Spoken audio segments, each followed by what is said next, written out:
Hello my dear friends, class 9th का chapter हमारे पास है lines and angles. Chapter number आता है ये 6th, जिसका हमने स्टार्टिंग इंट्रोडक्शन प्रीवियस वीडियोस में पढ़ लिया था। साथ ही हमने इसका ये सारी चीज़ें समझ लिया था, बेसिक टर्म्स एंड डेफिनेशन समझ लिए थे, सप्लीमेंट्री एंगल हमने समझ लिया था, यहाँ पे वर्टिकली अपोजिट क्या होता है वो हमने समझ लिया था, कॉलिनियर नॉन कॉलिनियर हमने प्रीवियस वीडियो में समझ लिया था। साथ ही में हमने पेयर ऑफ एंगल्स समझ लिए थे एंड हमने ये थ्योरम भी समझ लिया था, two lines intersect each other वाला 6.1 है। ये कंप्लीट सॉल्यूशन आपको वीडियोस में मिल जाएगा। और अब हम स्टार्ट कर रहे हैं यहाँ से 6.5 का line parallels to the same line से। तो यहाँ बात ये आती है कि ये पैरेलल लाइंस हैं 1 2 3 L M एंड N, तीनों लाइंस पैरेलल हैं और इसे एक लाइन जो है ट्रांसवर्सल लाइन इसको काट रही है। तो इस थ्योरम में हमको ये पढ़ना है कि तीन पैरेलल लाइंस या फिर 2 और मोर देन 2 और 3 लाइंस को एक ट्रांसवर्सल लाइन अगर काटती है तो इस फॉर्म में बनने वाले all angles are equal. Angle 1, angle 2 and angle 3, ये तीनों एंगल्स जो हैं वो इक्वल कहलाएंगे और इनका नाम कॉरस्पॉन्डिंग एंगल्स कहलाएगा। तो जब भी आपको लाइन्स एंड एंगल्स को प्रूव दैट वाले प्रॉब्लम्स आते हैं तो उसमें ये कंडीशन आपको दिखाई देती है कि पैरेलल लाइन को एक लाइन काट रही है, तो वहाँ पे इस तरीके के एंगल्स को आप इक्वल बता सकते हैं और रीज़न आप दे सकते हैं कॉरस्पॉन्डिंग एंगल्स आर इक्वल। तो यहाँ पे ये बात हो गई। अब इसका एक थ्योरम हमें गिवन है, line which are parallel to the same line are parallel to each other. ये बात यहाँ पे पूछा जा रहा है, तो यहाँ लिखा है the property above can extend to more than 2 lines also. ये फिगर हमको गिवन है, एग्जाम्पल को हम समझ लेते हैं। 6.19 इसकी बात कर रहे हैं, पी क्यू पैरेलल है आर एस के, ये पैरेलल साइन होता है, पी क्यू पैरेलल है आर एस के and angle M X Q 135 है, ये हो गया एम एक्स क्यू, ये 135 गिवन है। M Y R is equals to 40 degree, M Y R ये वाला 40 डिग्री आ रहा है। Find X M Y, X M Y, ये एंगल हमसे पूछा गया है यहाँ पे। तो ये एंगल निकालने का तरीका क्या यहाँ पे दिख रहा है, जो अकॉर्डिंग टू बुक है हम उसकी बात करते हैं। तो बुक से इन्होंने बताया हुआ है हमको एंगल बी पैरेलल है आर एस के, ए बी किसकी बात कर रहे हैं, ये ए बी भी जो है वो आर एस के, यहाँ पे डाला हुआ नहीं है, ऐसा एक लाइन हमें यहाँ डालना होगा, ये कहलाएगा ए और बी। अब हो गया ए बी जो है वो आर एस के पैरेलल है, जैसा कि यहाँ बुक में बोला गया है ये वाई। तो angle Q X M plus X M B, Q X M की बात करते हैं, यहाँ पे कौन सा आ रहा है क्यू एक्स एम, इसकी बात करा प्लस एक्स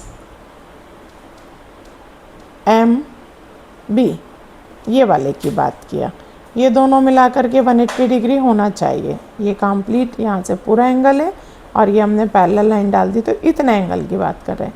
ये दोनों एंगल का सम 180 डिग्री होना चाहिए क्योंकि इंटीरियर एंगल्स हैं।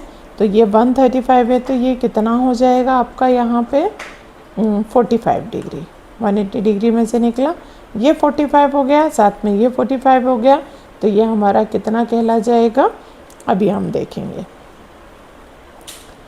ये 135 था, तो ये रिमेनिंग एंगल भी कितना हो गया था 45। अब बात आती है रिमेनिंग एंगल, ये 40 था तो ये हमें कितना मिल गया 140, क्योंकि ये लीनियर पेयर था, ये 40 था तो ये 140 हो गया, मिल के 180 डिग्री। अब ये दोनों एंगल मिल करके कितना होने चाहिए, अगेन 180 होना चाहिए। तो ये 140 है तो ये कितना हो गया 40, यहाँ से आपने इन दोनों को ऐड कर लिया, 45 प्लस 40 कर लिया, तो यहाँ आंसर आ गया 85 डिग्री। यहाँ पे आप देख रहे होंगे ये दिख गया हमें। क्यू एक्स एम 135 है, 135 प्लस एक्स एम भी करा 180 बनना चाहिए था, 45 निकल गया, जो कि मैंने आपको यहाँ पे 45 निकाल के बताया था। सेम एज हम नीचे वाली लाइन में जाएंगे, ये इन्होंने वही बताया, अल्टरनेट एंगल के थ्रू नीचे वाली लाइन में जाएंगे, अगेन हमारा हो जाएगा 40 डिग्री, इसी प्रोसेस से निकलेगा। 180 माइनस 140 करेंगे तो यहाँ 40 मिल जाएगा। देन यहाँ पे इन्हें 45 प्लस 40 को प्लस किया और 85 डिग्री आंसर आ गया। तो ये हो गई। नेक्स्ट ये है if transversal intersect two lines. यहाँ पे ये दो पैरेलल लाइंस हैं, ये ट्रांसवर्सल लाइन है, लेकिन अब इस ट्रांसवर्सल लाइन को भी इंटरसेक्ट कर रही है एक लाइन। तो intersect two lines such that bisector of a pair of corresponding angle are parallel. तो ये जो बाइसेक्टर हैं इनको भी बोला गया है कि इन्हें भी आपको पैरेलल प्रूव करना होगा। तो यहाँ बाइसेक्ट का मतलब होता है हाफ करना, इसीलिए हमने डाल दिया half angle A B Q.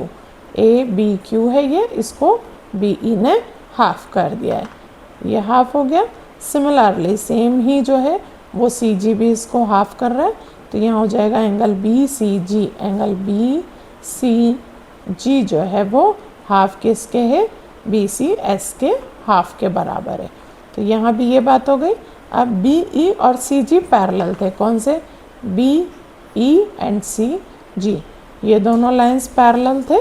यहाँ से हमने उठाया है ए बी ई, यहाँ से उठाया है बी सी जी, ये दोनों इक्वल हो गए, तो यहाँ के दोनों भी इक्वल हो जाएंगे, हाफ हाफ, हाफ से हाफ कट जाएगा। Angle A B Q is equals to B C S होगा और A B Q is equals to B C S बन गया। तो ये भी प्रूव करना है, और ये सब चीज़ें हमसे मोर प्रैक्टिस मांगते हैं, तब जा कर के हो पाता है। सो अब हम आ जाते हैं 6.2 के क्वेश्चन नंबर 1 के ऊपर, डायरेक्टली इसको सॉल्व करते हैं। यहाँ पे हमको ये बता रहे हैं फिगर 6.23 गिवन है और 3 पैरेलल लाइंस बने A B C D E F, और ये एक ट्रांसवर्सल लाइन गई हुई है y और z, ये है x, ये y और ये है z। y एंड z का हमको 3:7 का रेशियो गिवन है, x हमें फाइंड करना है। ये एक बहुत सिंपल सम है, मैं आपको सॉल्व करवाती हूँ। तो हम बात कर रहे हैं 6.2 के फर्स्ट वाले सम की, जिसमें हमको 3 पैरेलल लाइंस गिवन है इस तरह से, और एक ट्रांसवर्सल लाइन गई है इस तरह से। ये x गिवन है, ये y गिवन है और ये z गिवन है।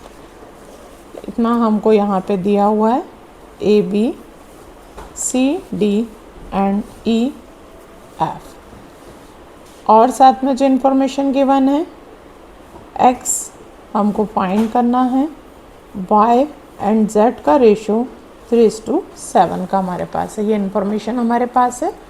तो अभी हम जब याद स्टार्ट करते हैं इसको सॉल्यूशन के साथ, सॉल्यूशन के साथ में हम इसे करेंगे, तब हम बताएंगे। हम यहाँ पे लिखते हैं वी हैव करके, और साथ में बताते हैं कि हमको y और z का जो है वो रेशो गिवन है 3:7 का। एंड सेकंड थिंग ये है कि हम उसको एज्यूम करते हैं लेट करके y is equals to 3k है and z is equals to जो है वो 7k है, ये एज्यूम करते हैं हम। और हमको ये पता होता है कि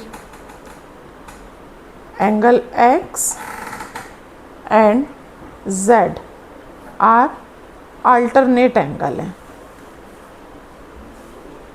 किस तरह ये अल्टरनेट एंगल होंगे, ये देखिए, ये और ये, तो ये भी x हो गया, ये x है तो ये भी x हो गया, और उसके बाद ये x होने की कंडीशन में हमारा ये और ये वर्टिकली अपोजिट हो गए, तो ये x हो गया, और यहाँ से इस कंडीशन में x और z जो है वो अल्टरनेट हो गए, क्योंकि यहाँ से यहाँ अल्टरनेट होंगे, यहाँ से यहाँ वर्टिकली अपोजिट होंगे, एंड अगेन यहाँ से यहाँ अल्टरनेट हो जाएंगे। तो यहाँ पे एक्चुअली x ही आना चाहिए था, लेकिन इन्होंने z नाम दिया हुआ है, तो हम इसको अल्टरनेट एंगल के नाम से बताएंगे कि angle x is equals to angle z because of alternate angle. तो यहाँ पे हम बता देंगे angle x is equal to angle z है। तो अगर हमारा z 7K है तो x भी हमारा 7K हो जाएगा। इस कंडीशन में हम इन दोनों को प्लस करके, क्योंकि ये इंटीरियर एंगल्स हैं, तब नेक्स्ट चीज़ हम यहाँ पे बताते हैं angle x plus angle y is equal to 180 sum होना चाहिए। और एंगल x जो कि यहाँ से हमारा z के इक्वल आ रहा था तो 7K हो गया, और y जो था वो 3K था, ये मिल कर के 180 हो गया। ये हमारा 10K हो जाएगा और ये 180 डिग्री हो जाएगा यहाँ पे। और इसके बाद जो है वो हम यहाँ पे K is equals to 18 degree बता लेंगे। पहली चीज़ तो हमने यहाँ क्लियर कर ली कि K हमारा 18 डिग्री है, और उसके बाद हमसे जो पूछा गया था x, तो x हमारा जो है वो 7K है, इसीलिए 7 इंटू 18 करेंगे हम यहाँ पे, तो हमारा आंसर 7 इंटू 18 की वजह से निकल आएगा। यहाँ पे हम बता चुके थे angle x is equals to 7K है, और 7 इंटू 18 किया आपने, जो कि 126 इसका आंसर आ गया। तो ये बहुत ही नॉर्मल तरीके से हमने इसको सॉल्व कर लिया है। यहाँ पे आप देखेंगे मेन चीज़ आपको समझने का ये है कि यहाँ से यहाँ अल्टरनेट एंगल है, यहाँ से यहाँ वर्टिकली अपोजिट है, एंड अगेन यहाँ से यहाँ अल्टरनेट कैसे सर्च किया जाता है, इस तरीके से आपको एक ऐसा Z की आकृति बनना चाहिए जिसमें अल्टरनेट एंगल हो जाते हैं। तो इस कंडीशन में x और z जो है वो बराबर हो गए, और x और z बराबर होने की वजह से हमारा जो है वो 7K हो गया, और K का वैल्यू यहाँ से निकाल के हमने पुट कर दिया तो 126 फाइंड हो गया। सो नेक्स्ट वाले सम पे आते हैं हम, इसी के सेकंड नंबर पे।